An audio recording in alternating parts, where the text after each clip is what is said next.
Si Ombudsman Crispin Remulla, pagkatudlo gyud nga ombudsman, naaman ni siya, diha ka makaingon may gala porbida kung gustos Malacañang unsa iyang gusto, mahimo gyud niya mga sukitig paminaw eh. Kay bisan pa man og dunay mga kaso to si Remulla, agi tudlo gyud niya mo nahimong ombudsman. Nawa, lupig gyud tong iyang mga ka-rival dito dahil nga maoy tudloon unta pagka-ombudsman. Niya, karon na magina diha mo nang niingon tanga, sige ato nang tagaan og benefits of the doubt kay wa naman tay mahimo, na naman na dinha. Pero mo lagi naningon ko nga sa atong kabahin ba, unang higayon kining dunay ombudsman nga politiko. Unya kaning politiko, ang kalainan magud mga higala kanitang judge bitaw nakas judiciary na may mga ethics nga gi-follow god niya. Kung mahimo dili ka mag pataka-taka lang og adto mga higala bisag akin say mo invite nimo, dili ka pataka-taka lang adto. Pero kini magong politiko, besan pa mahigalag kinsa kay ngitayan lang kag buto inday. Medyo dakog kalainan gyud. Kay kana bitaw mga judges mahigala di man na pwede nimong imbitaron lang nimo nagmanuroy asa dapit, Unya labi pag makitaan ka nga istorya ka, kapi-kapi ka dito sa mga litigants lisod mo sa gayo. Pero kanang politiko lahi po na sa batasan. So unang higayon nga dunay politiko mahigala nga mao mga kaygala ay kinini ang nahimo rong ombudsman. Straight to the point. Ang una gyud mahigalag pag mahilig kay magpapreskon. Pag lingkod yun isa okay. Karon ato mga higalang tan-awon ang salin ni VP Sara. Straight to the point. Kinini ang mga tao magduda nga kinini ang unsa man ning kalakiha gi-weaponize ang ombudsman aning kalakiha nga ang katuyuan sa ombudsman mahigala mao man ni ang mubantay unta mo man ni mugukod sa mga kurakot. Nan kung imo guni mahigalang sa gulag pamulitika musamot kadaghang kurakot ani kay kini mga kurakot ang importante lang okay ra mo padayon nagpangurakot basta kay nakakauban ka sa partido sa administrasyon. Straight to the point. Medyo lisod kayo, no? Pero ningon ta nga ato ng taga-ag chance gyapon si Remulla kay iya man na naman sa diha. Ang pamag-usaon na natudlo naman na. Pero ingon siya iyang kunong gukuron, iya kunong tan-awon ang salin ni VP Sara. Okay na. Tanawa ang salin ni VP Sara iyagyag sa publiko. Pero tanawa po na kang BBM, iyagyag po sa publiko atong itapad ang kang saldi ko o kang Speaker Martin Romualdez. Straight to the point. Beka na, aron nga nindot nga tan-awon, okay. Tan-awon ta ba sinog si BBM mo'y pinakapobre?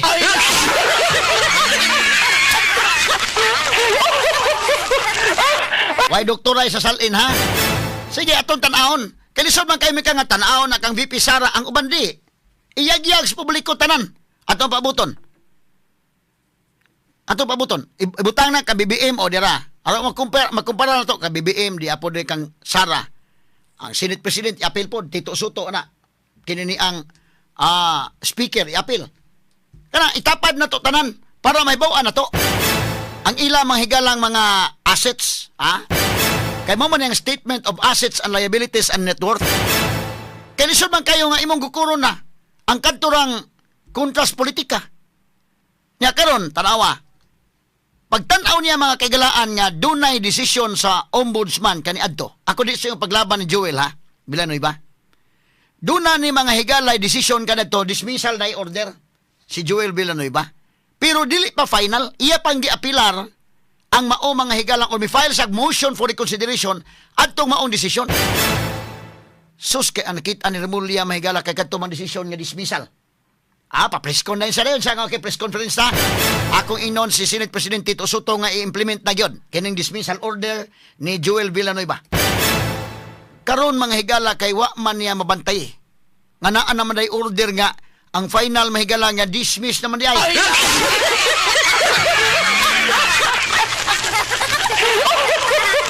Perting dako ang supalpal. Wa niya maukay din ng record dito mahigala sa ombudsman. Ug wa po'y nakasulti niya sa ombudsman, masabot ni mo diha, unsa man ang taga-ombudsman proud ba nga si Remulla mo ilang leader ron or dili? Kay kaning taga-ombudsman sa akong pagkaila mahigala mga ngilngig ni, mga dunay prinsipyo ni sila. Kini mga nanarbaho na sa ubos ba? Kanang itudlo nga ombudsman mo nang butangan gyud dito og mga tarong. Kay kamo gyud manggukod manghigala sa mga kurakot. Ako nakibaw ko ning ombudsman under man ko mahigala ni kuan Director Virginia sa Palangka Santiago kaniadto. Wa man akong professor sa criminal law. Criminal procedure. Makita nimo nga di prinsipyo ba? Kadtos na si Ombudsman kuan Haji Rasol kana to. Maistorya nimo kada bang ligdong ba sa ilang pagkatao bitaw? Masa ako na ilhan sa mga taga-ombudsman, mga tarong.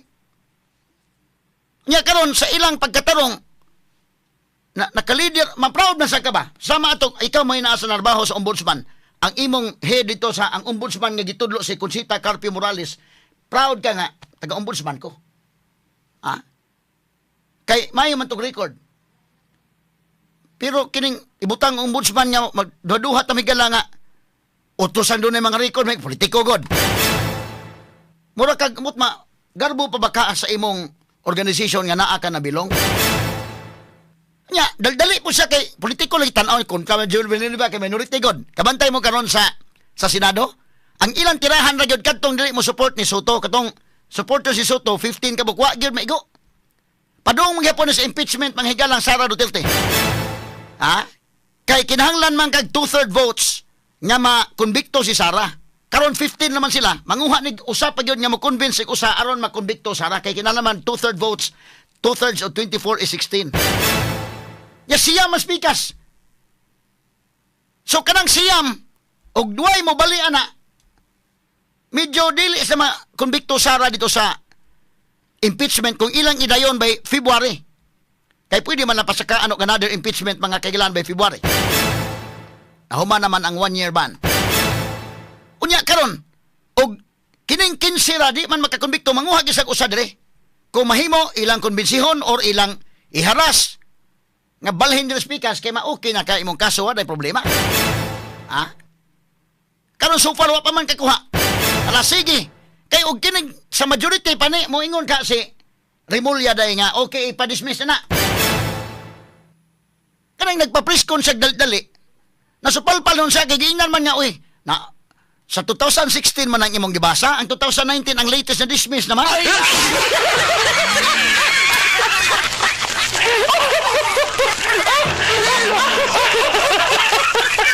Dili lagi unta dali og kanang kuan kay kung nibaw anto mga ombudsman sa una, dili kayo magpa-preskon day og sila gyud to ons media ba.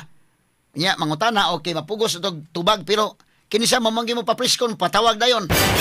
Wa siguro ni masulti o baka wa ni mangonsulta sa mga staff da sa ombudsman nga kini pagawas ni magpa-preskon ta kini kan Joel Villanueva at ipa-preskon nga atong ipa-implement ni Senate President Tito Soto ang dismissal.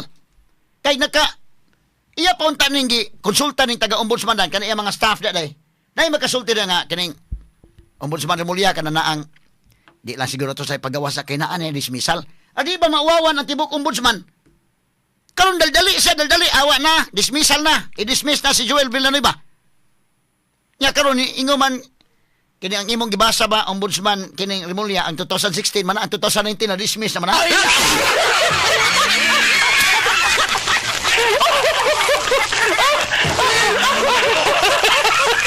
Medyo nasupalpal dayon ba? Wow, wasa na ning kalakiha oy.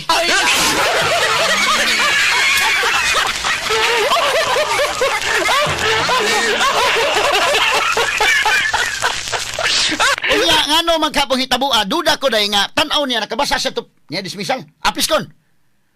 Kuha ba kadabang iyo tagi konsulta niya mga taga-ombudsman uta o sa unta. Nga kini ang okay mga staff na to sa ombudsman. Kini unsa man itong kalaki ni kay ang magpa-preskon ta pero unsa man naunsa man din ang kasong Joel. Aron nga dunay magkasulti ba nga kanini ang actually ombudsman kada na ang kasuhad na ay dismissal order 2016 na naa na may order gud ana di na na pagawas para sabot-sabot lang mo ba. Sige di na tabod dayo pa-preskon. Kay na bulabog naman sa ha? Nag-ask ba ron siya unsay status ani nga case unta? Pagkabasa na kini Joel Villanueva kontra to ni. Ha? Okay, preskon. Kontra god, ha? Kay tuagon sa posisyon eh. Dapat iyon ang giingnan oy. Iyang ipatawag sa mag-preskon magkuan sa ta mag case conference sa ta no mga department head sa to sa ombudsman case conference sa ta. Unsa may nitabo ni? Unsa may status ini kaso ni Joel? Aron nga dito sa off the record sa day ba? Nay makaingon nga kanang kaso niya Ombudsman Remulla gidismiss na si Joel anang pagka 2016 pero na-reverse man. Kaya doon na may motion for reconsideration. Wala na kanang kaso. Mao ba? So di na tayo mapreskon. Aron dili mawawan ang ombudsman indekin. Sige, dali man na preskon. Okay, so ipadismiss na. Ano yan ang order? Patan ako ang supalpal pa iyon, dili man mapadismiss. Kaya naan na may order na niya. Na na-dismiss ang kasuhan.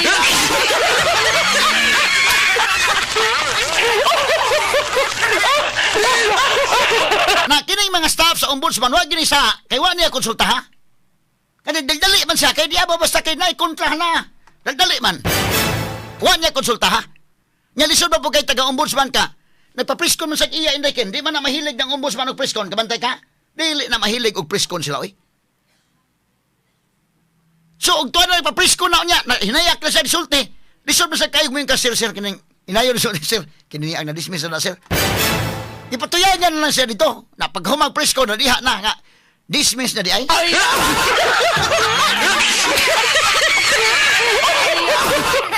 Di malikayan ang mga tao magayo gakiat man na ng ombudsman.